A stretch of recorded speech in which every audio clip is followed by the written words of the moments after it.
Hey friends, what up? Welcome back to Babylon Talmud. Today we're studying Daf Vav, Daf 46 of Masechta Yevamos. Friends, what does Daf 46 talk about? Who can tell me? Well, Daf 46 talks about a few things. It does. It talks about Canaanite slaves. It talks about that. It talks about conversions. Wait one second, somebody's calling me.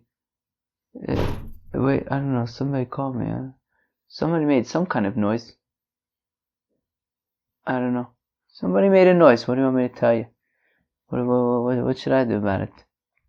Well, so we're talking about Canaanite slaves, and we're talking about what else are we talking about? Conversions. Conversions. Like conversions to Judaism. Alright friends, we're going to start on Daf Memheim and Beis. 3 lines from the bottom. Omer Rav Chama bar Guria Omer Rav. Alright, so it says Rav Chama bar Guria in the name of Rav. Halakech Eved min ha'oved kochavim. Okay, so you have a Yid who buys a Canaanite slave from a Gentile. So you have a Gentile who apparently owns this slave, and then you have a Yid who buys the slave from the Gentile. We call them l'shem ben chayrin. Now, before the Yid had an opportunity to bring this new slave to the mikveh for him to tovel, to become a Canaanite slave, because of course a Canaanite slave is chayiv in mitzvahs to the same degree that a Jewish woman is chayiv in mitzvahs. So therefore, there's like a quasi conversion to Yiddishkeit. So if this fellow who was purchased as a Canaanite slave jumped into the mikveh with the intention of becoming a free man, i.e. a free Yid, so then, right, because meaning he goes to the mikveh but not to become a Canaanite slave, but rather to become a freed Canaanite slave, i.e. a Yid. So we say, so if a Yid purchases this slave from a Gentile, we call them l'shem ben chayrin, but this slave jumps into the mikveh with the intention of becoming a free Yid, kona'atzma ben chayrin. Well, it works, and he is now a free Yid. My time, how come? Well, the Gentile slave merchant did not technically own this fellow, and my dekonile hu demaknile, and only that which he owns is what he's selling to the Yid. Meaning, the Gentile slave merchant does not own this slave; he only owns the rights to this fellow's labor, and essentially what he's selling to this Yid is the rights to this fellow's labor. And once this fellow who was just sold to this Yid, when he jumps into the mikveh with the intention of becoming a free fellow, so then this lien essentially that was on him goes away, right? Meaning this fellow wasn't himself the property of anybody else. The Gentile slave trader did not own this fellow's person, rather just the rights to his work, and therefore when the Yid purchased this fellow, there was like a lien on his work that that this work was kind of, the rights to this work was owned to him. But when he then went to the mikveh with the intention of becoming a Yid, that kind of goes away. That kind of lien on his work, right? That his work is owed to this Yid, that is kind of goes away when he jumps into the mikveh. The Rava, like Rava, the Omer Rava that says Rava hektish chomes v'shichur mafkin midei shibud. That if you have, let's say hektish, so if you have like a cow which is not yet hektish, so you have an animal, right? I don't know, yarep is a loan or something like that. I don't know. So there's a lien put on your cow as a guarantee to whatever business transaction you got involved in, and then you are makdish this cow. So now the cow belongs to the Beis Hamikdash. So then there's no longer a lien on the cow because it belongs to the Beis Hamikdash. Additionally, if you have chametz, that there was a lien on your chametz, and then you it becomes Pesach. I'll tell you something. It's Pesach right now.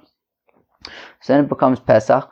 So this chametz no longer belongs to you, and therefore the lien on the chametz goes away.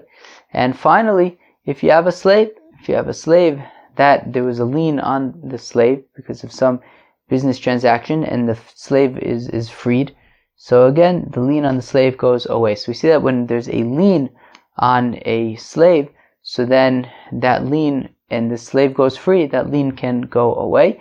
And therefore here as well, when this fellow jumps into the mikveh before the Yid has a chance to take him to the mikveh to become a Canaanite slave, so the rights that this Yid had to his work now goes away, and the fellow is a freed Canaanite slave. Most of Rav Chizda, however, asks a kasha. Maise bevloria Gioris. There was a story about Gloria the Gioris, that she converted to Judaism. Now, before she converted to Judaism, she had a number of slaves. And those slaves jumped into the mikveh before she had a chance to jump into the mikveh. And the incident came before the Chacham, and the Chacham said, look, the Maise, they jumped into the mikveh before you did, i.e. when they jumped into the mikveh, you were still a Gentile, as we said the other day, a Gentila, and therefore these three slaves that were yours before you converted to Judaism, when you did not own their persons, only the rights to their work, when they jumped into the mikveh, they became freed slaves. And we're saying lifanel in, that's only because they jumped into the mikveh before she did to become a Jew. Le'achareh lo, but the implication being that if she would have first gone to the mikveh and she would have been a Jewess, so then once she's a Jewess, even if these slaves would have gone into the mikveh, it wouldn't make a difference. So therefore, implying that if we tie it back into our case, that you have this Yid who purchases this fellow from a Gentile slave trader, so it should make no difference if this fellow jumped into the mikveh. As we saw by Gloria, apparently the only reason why these slaves were considered freed slaves was because they jumped into the mikveh before she converted to Judaism, implying that if she was already a Jewess, then their jumping into the mikveh would make no difference. And therefore, in our case, with this fellow who purchases a slave from the Gentile slave trader, so even though this fellow jumped into the mikveh, it shouldn't make a difference. So my Rave says, Rave lifanel, when it comes to right, when we said that if the slaves go to the mikveh before she does, bein bistam bein bin meforish, so then they go free. Meaning, if she was still a gentile, so then if they would jump into the mikveh, regardless of what their intention was, whether their intention was to become free or not, still they would become free. However, after she converts to Judaism, they would specifically have to have the intention to become a freed slave, and as long as they have that intention, then they become free. If they have specific intention to become freed slaves, so then it works. But if they don't have that specific intention, then it does not work once she has converted to Judaism. When we say that the Yid only has the rights to the work, but not the rights to the person of this slave, it's only when he purchases the slave from a Gentile. But if a Gentile sells himself directly to the Yid as a Canaanite slave, so then the Yid does own the person of this Canaanite slave. So when a Yid purchases this fellow from a slave trader, so then a slave dealer, I guess, or whatever, so then that Gentile slave dealer didn't own the person of the slave, didn't own the fellow's body, only the rights to his work, and that's what he's selling. However, if this Canaanite fellow sells himself directly to the Yid, so then the Yid does own the person, the body of this slave.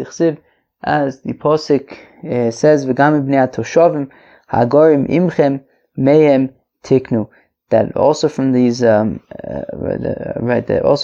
fellows who live with you, you can purchase slaves. Atem konim mehem v'lohim konim mikem.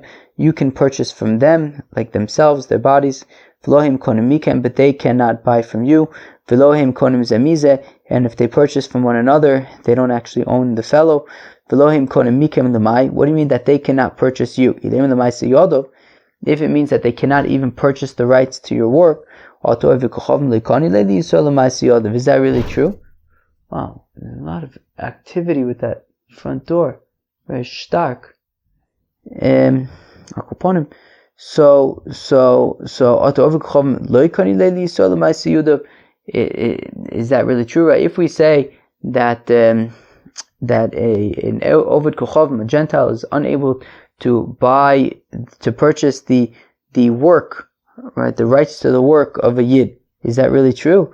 If the Pasuk says that if a Yid is sold to the family of a convert, who's the family of a convert? A Gentile. So we see that they can sell the rights to their work to a Gentile. What it's saying to the body. We're saying that a Gentile cannot purchase the body of a Yid, but a Yid can purchase the body of a Gentile if the Gentile sells himself to the Yid directly. Ravacha says, how do we know that we're purchasing this Canaanite slave with money alone? Maybe you need money as well as going to the mikveh. That's what constitutes a purchase of this fellow.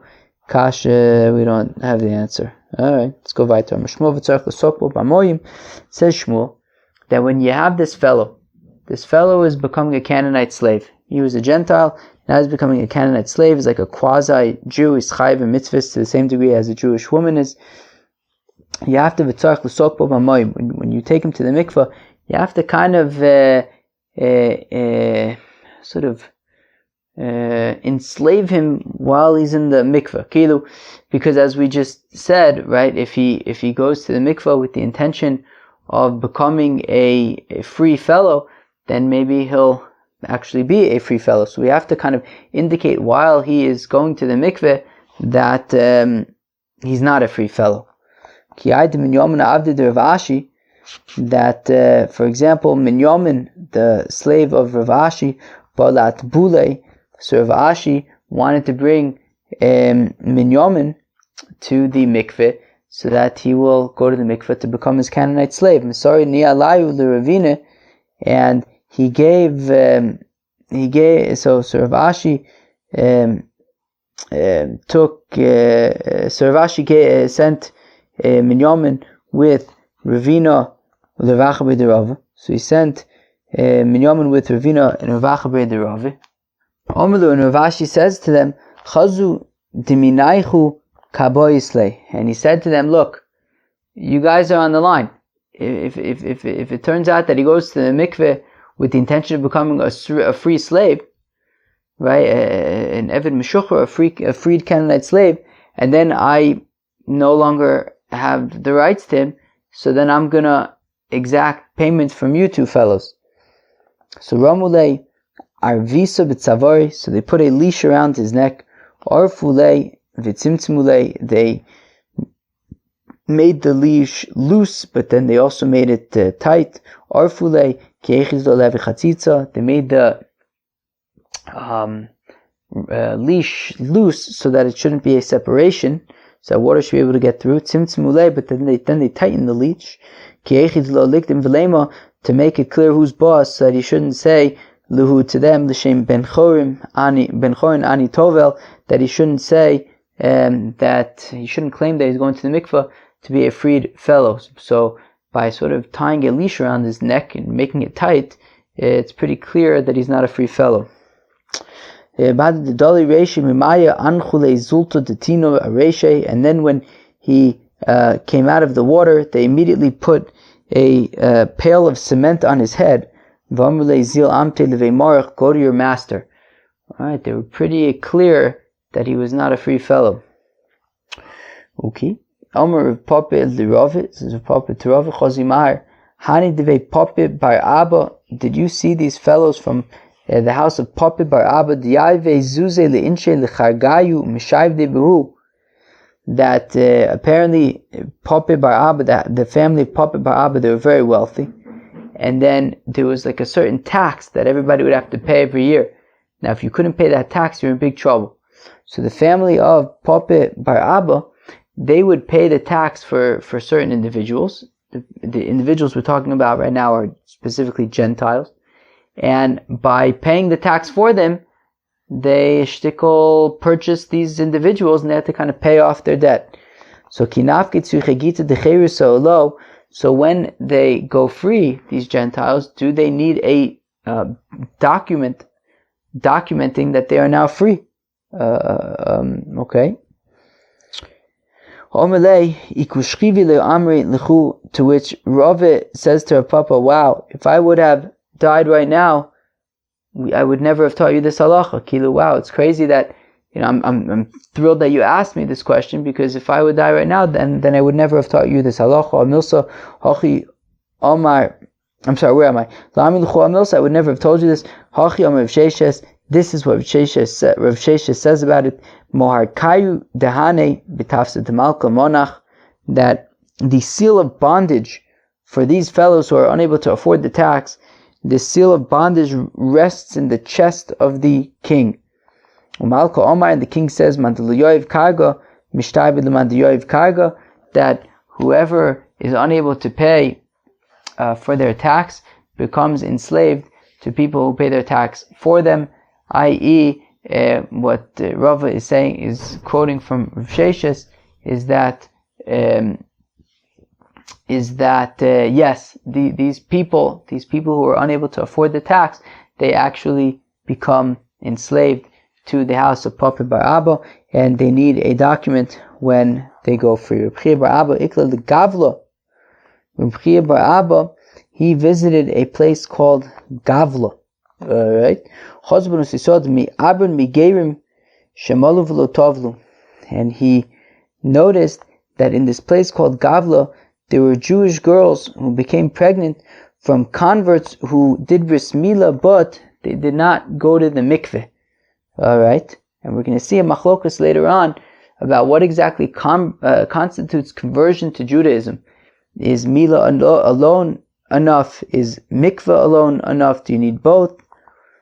Okay, so he saw, so Rav Chia Bar Abba visited Gavla, and he saw that there were Jewish girls there who became pregnant from these individuals who converted to Judaism. They did bris milah, they just didn't go to the mikveh yet. Alright. And he also saw that there was the wine of Jews that Gentiles were mixing with water and serving to the Jews, right? And that was okay with them, right? Meaning, right, their wine apparently was like thicker, and you'd have to dilute it with water. So now, even though technically speaking, these Gentiles who were diluting the wine for the Jews, they weren't necessarily touching the wine, but it was definitely a playing with fire shtickle. Now, of course, there's a concept of yenesech that we're concerned that wine of Gentiles, maybe they use it for avodah zarah, and therefore, you don't want a Gentile to handle kosher wine. That, of course, that is not mavushal. And Rav Chia Bar Abba also witnessed that there were these turmisin. Turmisin were these beans that you had to, these legumes of sorts that you had to boil them 7 times in order for them to be food. And the Gentiles were cooking these turmisin, and the Yidden were eating them. V'lo amalu, v'lo midi, and he didn't say anything to them. Also, l'kamed Reb Yechanan, So now Rabbi Chia bar Abba comes before Rabbi Yochanan Omerle, and Rabbi Yochanan says to Rabbi Chia bar Abba, well, Rabbi Chia bar Abba, go and announce that the children of these women in Gavla who became pregnant from these converts who did bris milah but not mikveh, so these children are mamzerim. Mishum yenesech, and that this wine that was diluted and mixed together with water by these Gentiles, that the wine, you have to be concerned about yen nesech, val turmuson mishum bishuli of the kuchavim, and these legumes that were cooked are not to be eaten, since we have to be concerned about bishul akum, food that was cooked by Gentiles. And we're going to see some halachis about bishul akum in a few minutes. The fishenim b'nei Torah, because they are not people of Torah over there in Gavla, and therefore they cannot eat these foods. Now we are going to explain this statement of Rabbi Yochanan one step at a time. How come Rabbi Yochanan said that these children are mamzerim? Well, Rabbi Yochanan, the time of Rabbi Chia bar Abba, Rabbi Yochanan, that Rabbi Yochanan is according to his reasoning, that Rabbi Chia bar Abba says in the name of Rabbi Yochanan, the Olamein Ger, a fellow is not considered converted until he does bris milah and goes to the mikvah. And in this case, right, we said that these were fellows who converted, they did bris milah, but they didn't go to the mikveh. And therefore, since they didn't go to the mikveh, they are considered Gentiles still.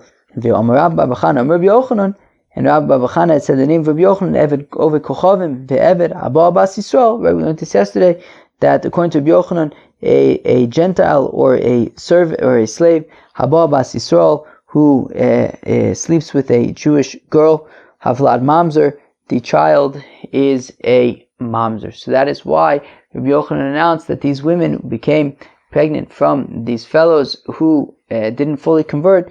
The child is a mamzer. The reason why Rabbi Yochanan said that we have to treat their wine as yen nesech, as wine that was poured on the altar for idol worship. So that, right, even though the Gentiles didn't actually touch the wine, they were only mixing the wine without touching it. Nonetheless, mishum lech amor nizira schar l'chaim le'sikrav, just like we say to a nazir, don't even go near a vineyard, don't even take the chance. Of course, a nazir is not allowed to drink wine, and we say to him, get away, don't even go near the vineyard. So here also, if it's going to be an issue of yen nesech, if this Gentile touches the wine, so then don't even have a situation where he's diluting the wine, where it's kind of getting close. It's like similar. It's playing with fire, shtickle. So just like we say to a nazir, don't even go near the vineyard. Also, don't have a Gentile dilute your wine for you. And therefore Rabbi Yochanan says that let's just treat this wine as yenesech, to make the point, that you don't want to play with fire over there. Baltur musin mishum bishule of the chabim the fishenim b'nei Torah.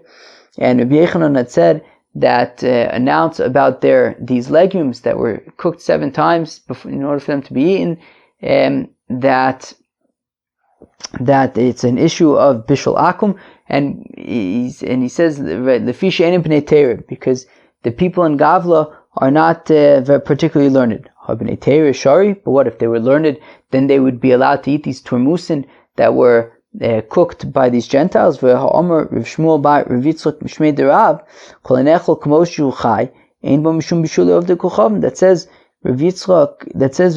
Yitzchak in the name of Rav, that anything that's able to be eaten raw, so you don't have to be concerned about bishul akum. Right? Bishul akum is that the food that was cooked by a Gentile, so we don't eat it. But now that only applies to certain foods. If it's food that could be eaten raw, so let's say they're epis grilling vegetables, grilling epis peppers.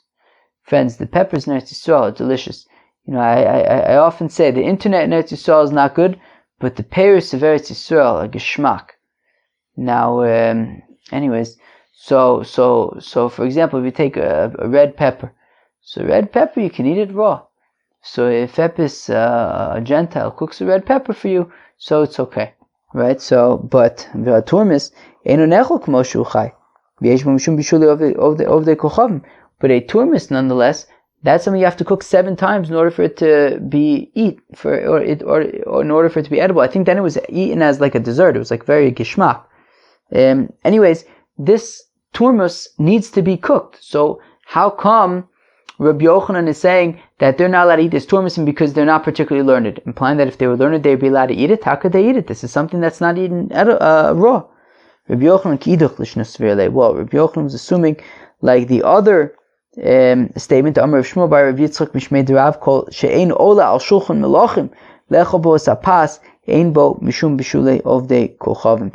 That anything that isn't fancy enough to go on the table of a king to be eaten with bread there, so if it's not something that would go on the table of a king, so you don't have to worry about bishul akum. Now, the time of the enum b'nei teireh. Now, the reason why Rabbi Yochanan said that they cannot eat these these turmusin, because he said that it's bishul akum. It's, even though, yes, technically speaking, it's not bishul akum because it would not be, not be roy the shulchan melachim. However, in this particular case, because they are not learned, and they might think, well, they might then extrapolate that, well, if we can eat these things, then it's not bishul akum, and we can eat other things, then it won't be bishul akum, but that's not true. So therefore, because they weren't learned, he said, look, don't eat these turmusin either. However, if they would have been learned, and they would know that specifically it's because it's something that's not roy al shulchan melachim, so if they were learned, so then they would be able to eat these turmusin. So now the Gemara discusses halachis of converting to Judaism. You ready? Tana Rabban, the rabbis taught, ger shemal v'lo tovel. If you have a fellow who's converted to Judaism, and he did bris milah, but he didn't go to the mikveh. Rabbi Eliezer, Omer says, Rabbi Eliezer, hare ze ger, that's fine. He did bris milah, that is enough. He's considered a convert to Judaism.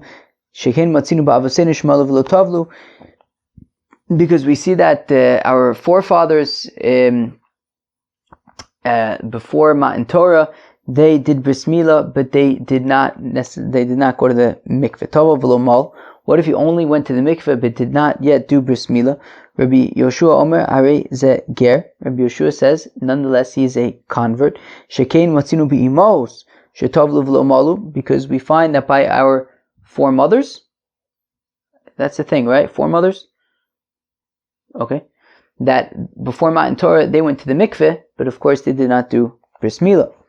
Whereas the Chacham say, tovel v'lo mal v'lo tovel, that if you went to the mikveh, but you didn't do bris milah, if you did bris milah, but you didn't go to the mikveh, ein ger achimo v'yitbol, you have to do both. That's the opinion of the rabbis. So Rabbi Eliezer says, it's enough if you just do bris milah. Rabbi Yeshua says, it's enough if you just go to the mikveh. Chacham say, you need both. Rabbi Yeshua nami neilif me'ovis. Rabbi Yeshua, who learns it out from the foremothers, why don't you learn it out from the forefathers? Rabbi Eliezer nami neilif me'imos. Why does Rabbi Eliezer learn out from the foremothers? Oh, that's the thing. If you're going to say, look, the reason why Rabbi Eliezer doesn't learn out from the foremothers that Tvila alone is enough, is because you can't learn out something that's possible from something that's impossible, right? Obviously, our foremothers were not doing bris milah, because women don't do bris milah. So therefore, you can't bring a proof from the fact that that our foremothers converted to, went to before Matan Torah, went to the mikveh and didn't do bris milah. So then, even men who men who are able to do bris milah don't need to do bris milah, since the mothers didn't do it. But obviously the mothers didn't do it. It's efshar. We can't learn efshar mishi efshar, right? So again, Rabbi Eliezer learns out from the forefathers that even if you did bris milah without going to the mikveh, it's enough, because that's what the forefathers did. So that's what men nowadays can do. Now, but one second, why don't you learn out from the mothers that they only went to the mikveh, they didn't do bris milah, and that was enough? And maybe you'll say, well, because Rabbi Eliezer doesn't learn out something that's a possibility from something that's an impossibility. But does Rabbi Eliezer really, is that something that Rabbi Eliezer really subscribes to?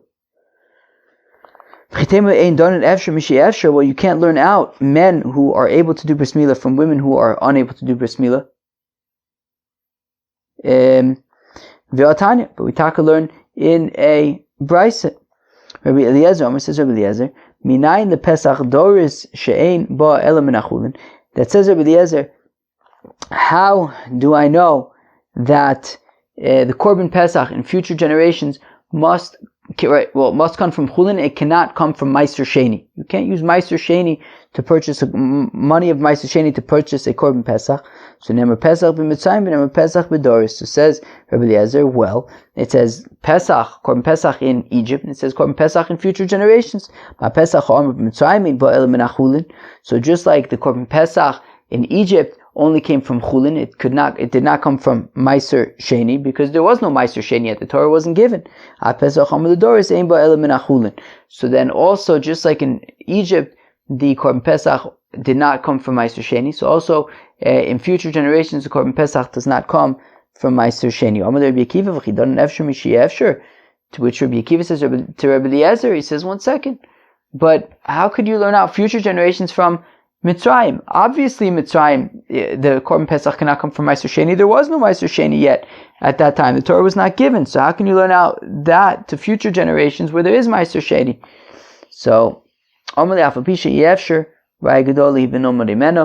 Rabbi Eliezer says, even though, yes, it was impossible in Egypt for them to bring a Korban Pesach from Meiser Sheni because there was no Meiser Sheni yet, but nonetheless, we could still learn out from it. So we see that Rabbi Eliezer's opinion is that done in efshar mishi efshar, and therefore I would think that, so Rabbi Eliezer says that just like the fathers, if they did bris milah without going to the mikvah, that works as a conversion. Why doesn't he learn out also from the mothers that if you just do mikvah without bris milah, that works as well? And don't tell me that, well, because you can't learn out men from women and say that just like the women didn't do bris milah, the men don't need to do bris milah, because, well, the women, it's obviously they're not doing bris milah, right? So therefore you can't learn out men from women. It's done in efshar mishi efshar. But according to Rabbi Eliezer, there's no problem with that. So why doesn't Rabbi Eliezer also learn out, like Rabbi Yeshua does, that just like the mothers going to the mikveh was enough, so also by the men going to the mikveh would be enough? So so rather says the Gemara, B'tova v'lo mal, kuliyam lo pligi de mahani. So rather, everybody agrees that if you only go to the mikveh without, right, i.e. Rabbi Yeshua and Rabbi Eliezer both agree that if you only go to the mikveh without doing bris milah, it works, as we see by the mothers, that the mothers went to the mikveh without doing bris milah, and that's enough. Ki pligi b'mal v'lo tovel. Where Rabbi Yeshua and Rabbi Eliezer argue is by if you only did bris milah but didn't go to the mikveh. Rabbi Eliezer yolef mi ovis. Rabbi Eliezer learns out from the forefathers that they did bris milah but did not go to the mikveh, and that was enough. Rabbi Yeshua ba'ovis nami tvila hava, whereas Rabbi Yeshua says that no, before Maimed Har Sinai, the ovis, they did bris milah and also mikveh. Minole, how does Rabbi Yeshua know that they also went to the mikveh? If you're going to say, well, because the pasuk says Lech el ha'am v'kidashtem hayom u'machar, go to the nation and make them holy today and tomorrow, v'chibsu simlosam, and they should wash their clothing. And maybe you'll say, u'ma'b'makum she'in ton kibus ton tvila, a balkari, he goes to the mikveh, but he doesn't need to wash his clothes, he just goes to the mikveh. Makom sheton kibus and within sheton tefillah. So if by Ma'amad Har Sinai the pasuk is saying that they have to wash their clothing, so Mimele they have to go to the mikveh, right? A balkari doesn't have to wash his clothing, has to go to the mikveh. So if they have to wash their clothing, Mimele they have to go to the mikveh.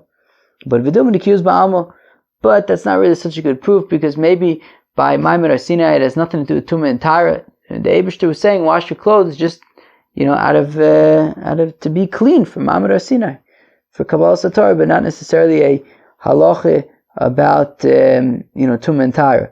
So Ela mehacha, rather from here, Vayikach Moshe es Adam vayizrok halaom, that it says by Ma'amad Har Sinai that they offered korbanos, and then Moshe Rabbeinu took the blood and sprinkled it on the people. Gemira de Enazah b'lo tvila, and we learn out that there's no sprinkling without going to the mikveh first. So then Meile, everybody went to the mikveh. Okay, fine. So Yeshua says that the men before Ma'amad Har Sinai they did bris milah as well as tvila, as well as going to the mikveh. Rabbi Yoshua tvila b'imos min olan. How does Rabbi Yoshua know that the mothers went to the mikveh as well? Svarahu. Well, it's logical. Timkein b'manichnas v'tachas kanfei hashchina. Then how did they come under the wing of the divine presence? It must be that they had to go to the mikveh to come under tachas kanfei hashchina, under the wings of the divine presence. Omer b'chia ba'aba, Omer b'yochanan says b'chia ba'aba, the name of Yochanan l'olam eno ger ad she'imo v'yitbol. A fellow is not considered a convert until he does bris milah and goes to the mikveh. Pshita yochel v'ab malacha kirab. Obviously, the halacha is like the chachamim that you're only considered converted to Judaism once you've gone to the mikveh and once you've done bris milah and gone to the mikveh, because that's the opinion of the rabbis. And the rabbis is the majority opinion. So man chacham Rabbi Yossi. So the Gemara says, well, the chacham in this case is actually a singular opinion. It's the opinion of Rabbi Yossi. The Tanyas we learn in the Brayso, Rishabah Omar. You have a fellow who came and he said, Malti v'lo tavalti. Alright, so you have a fellow who comes and says, look, I did bris milah, to become a convert, but I didn't yet go to the mikveh. So matbilan also ma'bechach to Rabbi Yehuda. So Rabbi Yehuda says, alright, so I haven't go to the mikveh, and zeh, because according to Rabbi Yehuda, you only need one or the other, right? You can do, either bris milah or mikveh, and then you are part of the tribe, you're a yid. So we say, look, okay, regardless of if he has a kosher bris milah or not, which we don't know if he does or he doesn't, maybe he just, maybe he has a bris milah from before he converted to Judaism, maybe he's already circumcised. So Rabbi Yehuda says, but who cares? Just have him go to the mikveh, and then the mikveh will be enough. Div Rabbi Yehuda, Rabbi Yossi Omer says, Rabbi Yossi ein matbilan. Rabbi Yossi says that no, he can't just go to the mikveh, because if he doesn't have a kosher bris milah, you need both. You need milah and tvila. And if we don't know that the milah is a kosher milah, so there's no point of going to the mikveh right now. Therefore, Rabbi Yehuda says that in the case where we know already for sure that he has a kosher bris milah, and now it's Shabbos, and he wants to go to the mikveh, he hasn't gone to the mikveh yet. So according to Rabbi Yehuda, he can go to the mikveh even on Shabbos, because from the time that he does bris milah, he's already considered a yid, he's already converted. At which point, going to the mikveh on Shabbos isn't really, isn't making him into a yid, and therefore he can go to the mikveh even on Shabbos if he has a bris milah already from beforehand. Rabbi Yossi Omer, whereas Rabbi Yossi says ein matbilan, that he cannot go to the mikveh on Shabbos. Even if we know that he has a kosher bris milah, but he hasn't yet gone to the mikveh, so he cannot go to the mikveh on Shabbos, because that, right, according to Rabbi Yossi, you need milah and tvila, so going to the mikveh would be making him into a yid, and you can't do that on Shabbos. Okay, fine. Omer Mar, we said the fichach matbilan ger b'Shabbos pshita. So we said that according to Rabbi Yehuda, who says that all you need is only one of them, either mikveh or milah to become a yid. So in the event that we know that he already has a kosher bris milah from before Shabbos, so then obviously he can go to the mikveh on Shabbos. It makes no difference. So came into Omer Rabbi Yehuda b'chad sagya. Well, I'm sorry, this is part of the question. Right? Because came into Omer Rabbi Yehuda b'chad sagya. Because since Rabbi Yehuda says that all you need is one, either milah or tvila, heicha d'mal lefanenu madbilin. Right? So where we know that he has a kosher bris milah, so obviously he can go to the mikveh on Shabbos. Who cares? So the fichach, what does it mean that therefore he can go to the mikveh on Shabbos? I may have thought Rabbi Yehuda tvila ikr. That according to Rabbi Yehuda, yes, even though technically speaking, he already has a bris milah and he's already converted to Judaism, but nonetheless, maybe Rabbi Yehuda would say that going to the mikveh is the main part, u'tvila b'Shabbos lo d'kom masakin gavra, and therefore you shouldn't be going to the mikveh on Shabbos, because then it's like we're making him into a yid. So kamash malon to Rabbi Yehuda, oha ba'i. So it's teaching us that according to Rabbi Yehuda, it's really either or, and therefore, if he already has bris milah from before Shabbos, he can go to the mikveh on Shabbos. That's not the main thing. It's not like we're now making him into a yid. He was already a yid from the time that he did bris milah. Rabbi Yossi Omer matbilan pshita. Rabbi Yossi says that we cannot have him go to the mikvah on Shabbos. Obviously, Rabbi Yossi would say that he cannot go to the mikvah on Shabbos. Since Rabbi Yossi says you need both, you need Mila and Tefillah, so Takune Gavin b'Shabbos lo maskin lo misaknin. So obviously then, he's not going to go to the mikveh on Shabbos because that would be making him into a yid, right? Rabbi Yossi says you need Mila and Tefillah. So even if he has already a kosher Mila, he still needs the Tefillah. He still needs to go to the mikveh. And of course he cannot go to the mikveh on Shabbos because that would be what's making him into a yid. Ma'adutem Rabbi Yossi Mila Iker. Still, I may have thought that according to Rabbi Yossi, Mila is still the main part, the main piece of the puzzle. And in the first case, where the Mila was not, right, we didn't know if it was a kosher Mila or not. In the original case, when the fellow came and said that he has bris Mila, but he didn't yet go to the mikveh, Rabbi Yossi says, don't go to the mikveh because we need to make sure that you have a kosher bris Mila. But in this case, where aval heicha dehavya Mila b'fanenu, but where we know that it's a kosher bris Mila, ema litovel ze b'shabbata, I might say, let him go to the mikvah on Shabbos because the main thing was really the Mila. So it's letting us know that no, according to Rabbi Yossi, you mamish need both, and they're both equal, and therefore, yes, while the Mila was kosher, you cannot do the Tefillah on Shabbos because that would be making him into a Yid. Omer Rabba, says Rabba, Uvdahava be Rivchia bar Rebbe. That says Rabba that there was a certain situation with a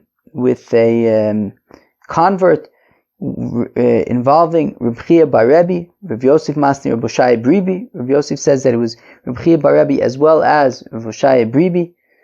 Reb Safra Masni, Reb Hoshaya bar Reb Chia. And Reb Safra adds that there was actually a third rabbi there as well, who was Reb Hoshaya bar Chia. And a convert who did bris Mila but not mikveh came before them.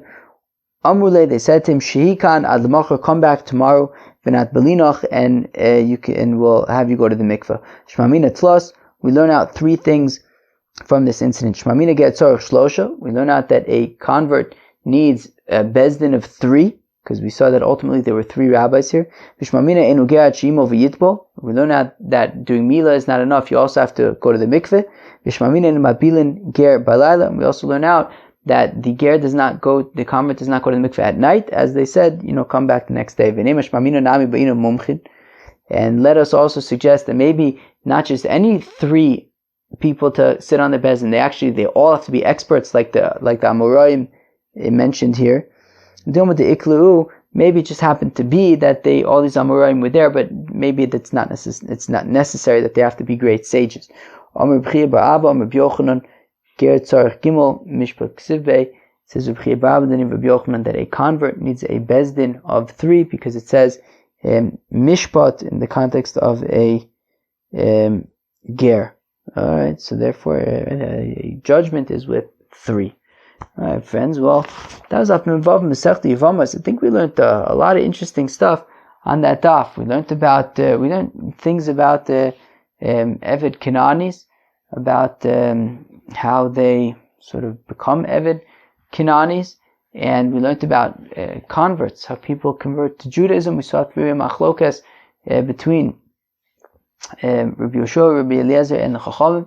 Rabbi Yeshua says that if a convert goes to the mikveh but does not do Mila, that would be enough to be considered a convert. Rabbi Eliezer says that yes, he agrees that is true. If you only go to the mikveh but do not do Mila, that is enough.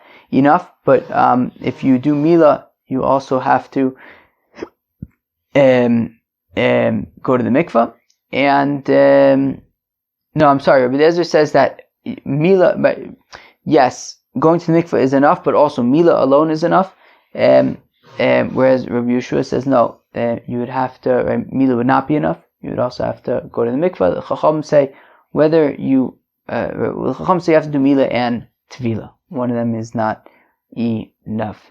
Alright, friends, that was the Taf Mem Vav Masechta Yevamos. Hope you enjoyed. Peace out.